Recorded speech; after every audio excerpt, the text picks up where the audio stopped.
President Trump will be speaking this hour. We're going to bring it to you live about his tax cut plan and how he's bringing growth back to the economy. He will be talking to truckers. He also wants to talk how he wants to make it easier for families to pass their businesses, like their trucking businesses, onto their own children. We have an early look at what he will say. This comes from the White House. Here's what the president will say. Quote, "When your trucks are moving, America is growing. That is why my administration is taking historic steps to remove the barriers that slow you down. America first means putting American truckers first." We welcome truck driver Matthew Garnett with me now from Louisville, Kentucky. Good to see you, Matthew. Hey, thanks for having me on, Liz. What do you think of the president's tax cut plan for truckers like yourself?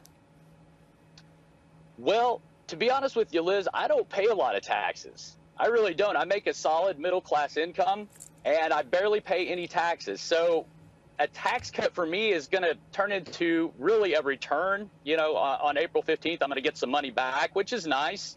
But what I'd rather have is a raise.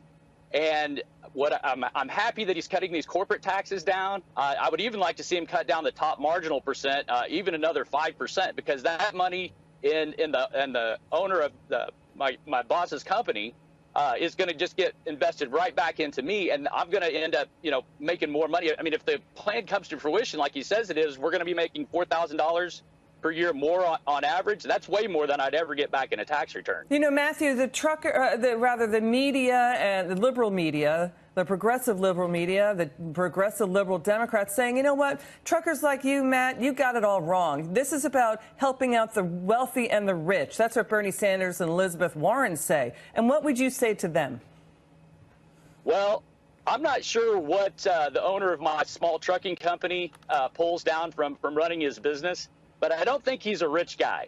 He's a former truck driver himself, and I'm confident that if he were to have that money put back in his pocket, he would invest it right back into me and into the company, and that's what's going to make the economy move at the end of the day, Liz.